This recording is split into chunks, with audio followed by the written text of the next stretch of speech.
Dando continuidade, então, à leitura do texto base da campanha da Fraternidade Ecumênica de 2021, eu vou cantar a quinta estrofe do hino da campanha e continuar a segunda parada, a partir do subtítulo 5. Aí hoje eu vou ler os subtítulos 5, 6, 7 e 8, que eles são curtos. E amanhã eu continuo o 9.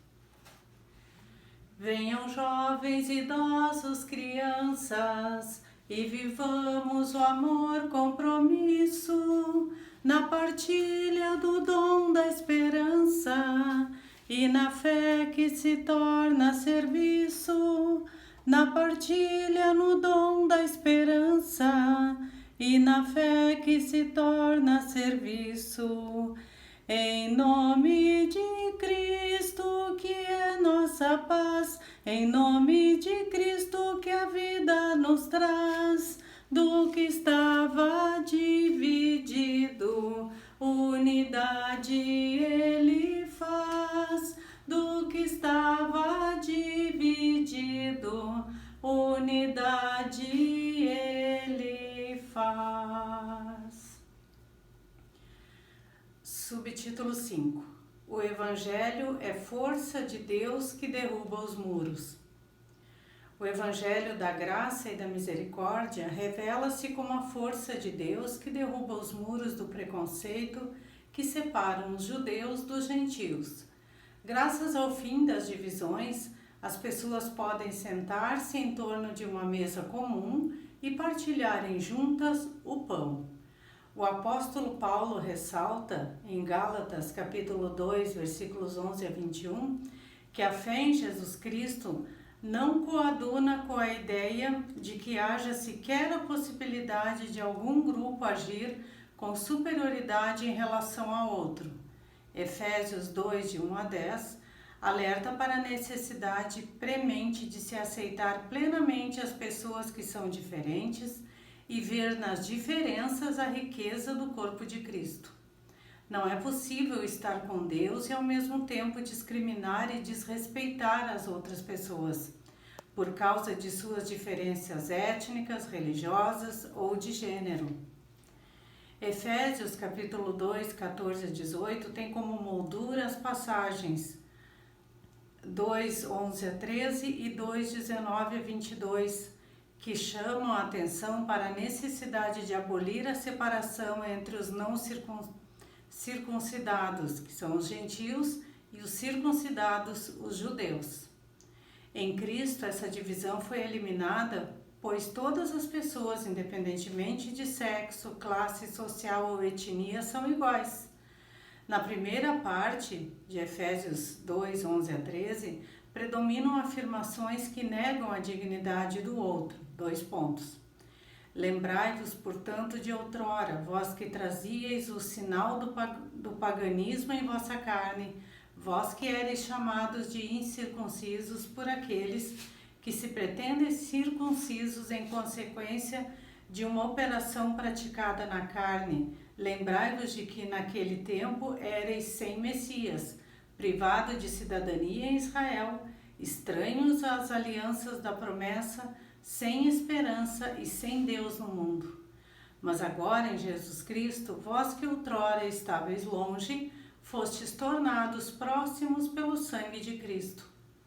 Na segunda parte da carta aos Efésios 2, 19 a 22, entretanto, a ênfase é na igreja como comunidade unida em diversidade. Reafirma-se uma cultura político-social de acolhida e inclusão. Assim, não sois mais estrangeiros nem migrantes, sois concidadãos dos santos, sois da família de Deus.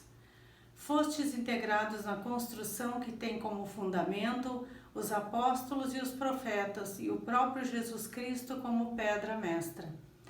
É nele que toda a construção se ajusta e se eleva para formar um templo santo no Senhor. É nele que vós também sois todos juntos integrados na construção para vos tornardes morada de Deus pelo Espírito. Desde sempre, o propósito de Deus era de um mundo em unidade.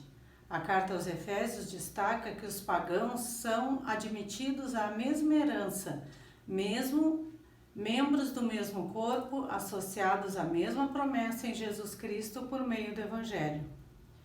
O muro que dividiu judeus e gentios foi derrubado. Por causa de Cristo, a Igreja existe para ser o lugar onde os povos separados se encontram como um.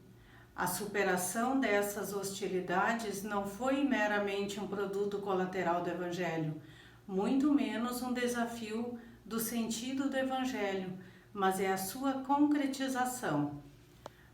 Deixa eu ajeitar o meu mascote aqui.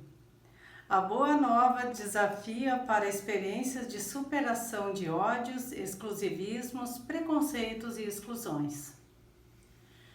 Subtítulo 6. Cristo é a nossa paz. Nas bem-aventuranças em Mateus 5, 9 se diz: a pessoa que promove a paz é chamada de filho e filha de Deus. Compreendemos através do evangelista João que a paz é dom do Cristo ressuscitado. A paz é uma condição do reino de Deus. O Evangelho promove a paz e a comunidade confessa que Cristo é a paz que derruba os muros de separação e reconcilia as pessoas inimigas.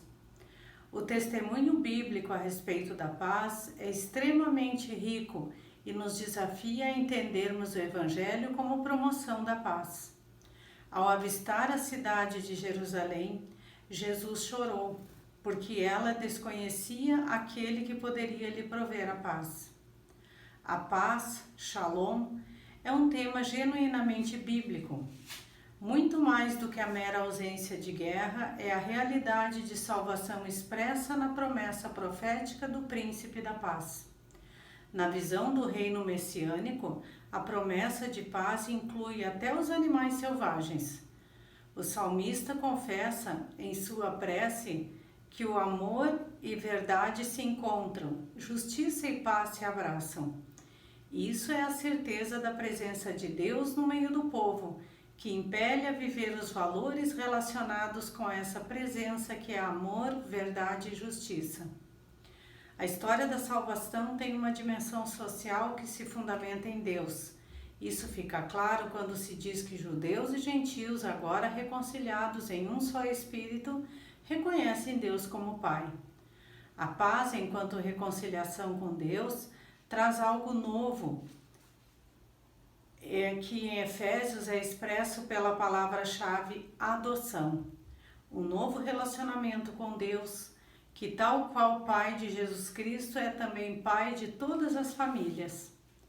A paz que brota da fé em Cristo é a superação da inimizade e do ódio. Ela promove a unidade, enquanto o ódio provoca inimizades e agressões, e a guerra mata e destrói. A paz permite cuidar e reconstruir a convivência social. Sois da família de Deus, irmãos e irmãs. Paz imposta sob a arbitrariedade de governos que subjugam aquela paz romana que não é estendida a todas as pessoas. Em Efésios 4,13, o autor escreve que as pessoas cristãs não podem permanecer eternas crianças na fé, mas devem amadurecer na fé em Cristo. O que evidencia a maturidade cristã e o seguimento a Jesus Cristo é a capacidade de amar cada pessoa próxima incondicionalmente. Amar incondicionalmente significa não impor restrições para amar o próximo. Deus não estabeleceu critérios para amar. Deus ama toda a humanidade.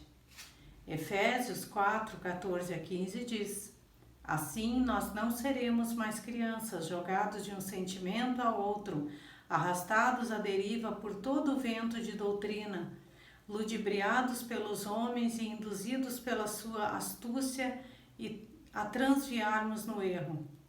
Mas confessando a verdade no amor, cresceremos sob todos os aspectos em direção àquele que é a cabeça, o Cristo. Mas seguindo a verdade em amor, cresçamos em tudo naquele que é o cabeça, Cristo. As pessoas cristãs são conclamadas a viverem irrepreensíveis em amor, a zelar pela unidade, a viverem em aperfeiçoamento e fortalecimento do amor. Os ensinamentos de Jesus nos evangelhos nos comprometem à prática do amor, do diálogo, do perdão, da compaixão, do convívio. Jesus também ensina que devemos ser resistência profética contra os poderes dominadores que escravizam e subjugam. Tendo Cristo derrotado esses poderes, todos somos livres para praticar a equidade, a inclusão e a unidade na diversidade. Em Efésios são apontadas as estratégias para estas outras possibilidades de relações sociais: a verdade revelada pela prática da justiça, o evangelho da paz, a fé, a palavra de Deus, as orações e as súplicas. Subtítulo 7. O orgulho religioso levanta muros. Efésios 2, 1-10 chama a atenção dos gentios que assumiram a fé em Jesus Cristo para que não repitam o mesmo erro da comunidade de judeus que, mesmo vivendo sob a graça da Boa Nova, ainda se orientavam pela lei excludente. O autor da carta aos Efésios ensina que o orgulho religioso é contrário ao Evangelho, porque gera sectarismo e não a unidade. O autor relembra a rejeição que as comunidades de não-judeus, seguidoras de Jesus, sofreram por parte dos judeus. A todo momento que fala aos gentios, o escritor usa a expressão vocês, mas sabiamente ao se referir a Cristo, incluía-os no grupo e fala de nós. O alerta para o orgulho que produz divisões pode ser percebido em afirmações como, com efeito, é pela graça que vós sois salvo, por meio da fé. E isso não depende de vós, é dom de Deus. Esse alerta é perfeitamente justificado com a afirmação, pois Ele é quem nos fez. Nós fomos criados em Jesus Cristo para as boas obras, que Deus preparou de antemão a fim de que nelas nos empenhemos. Dos muitos significados e interpretações que podemos captar e discutir a respeito da unidade possível, indicamos em especial a união entre judeus e não-judeus pela criação desde o princípio de tudo, uma obra divina. Enquanto criaturas formadas por Deus, criadas em Cristo, temos como ponto de partida um conteúdo comum, como seres vivos participantes da criação do projeto divino de vida. Subtítulo 8. A paz em Cristo. Se desde o princípio somos obra-prima de Deus e fruto de sua criação, agora em Cristo os muros de inimizade construídos pelo orgulho produtor de divisões foram derrubados. Esta é a boa nova. Temos experiências práticas de que já experimentamos a derrubada dos muros. Alguns exemplos mostram que esta experiência é possível. A experiência ecumênica nos possibilita conviver e aprender com irmãos e irmãs de diferentes confissões. Com isso, criamos pontes entre as confessionalidades. Isso proporciona uma transformação na própria criação, uma nova humanidade. Cristo é a nossa paz. Do que era dividido, Ele fez uma unidade. Ele, com sua vida em sua carne, destruiu o muro de separação, o ódio.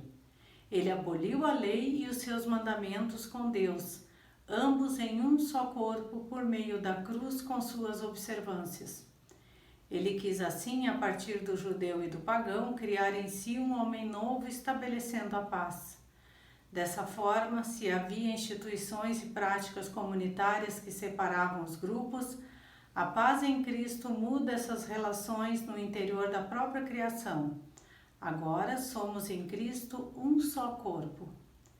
Em Cristo, a boa nova de paz é oferecida para todas as pessoas, a fim de se construir uma nova humanidade que não seja dividida, nem orientada, nem em violência e pelas divisões, mas animada e alicerçada no amor, na graça de Deus e na unidade que se realiza pelo Espírito Santo. A paz em Cristo tem seu fundamento na garantia das condições de vida para todas as pessoas e na transformação de tudo o que impede a existência da criação. Essa transformação é a esperança de que uma nova humanidade é possível. Oração da campanha da Fraternidade Ecumênica. Deus da vida, da justiça e do amor, nós te bendizemos pelo dom da fraternidade e por concederes a graça de vivermos a comunidade na diversidade. Através desta campanha da Fraternidade Ecumênica, ajuda-nos a testemunhar a beleza do diálogo como compromisso de amor, criando pontes que unem em vez de muros que separam e geram indiferença e ódio. Torna-nos pessoas sensíveis e disponíveis para servir a toda a humanidade, em especial aos mais pobres e fragilizados, a fim de que possamos testemunhar o teu amor redentor a partir de suas dores e angústias, suas alegrias e esperanças, caminhando pelas veredas da amorosidade. Por Jesus Cristo, nossa paz, no Espírito Santo, sopro restaurador da vida. Amém. Que o Senhor nos abençoe, nos dê muita saúde, muita paz, muito amor. É o que nós desejamos, é o mascote aqui da nossa leitura. A paz esteja com todos vocês. Em nome do Pai, do Filho e do Espírito Santo. Amém.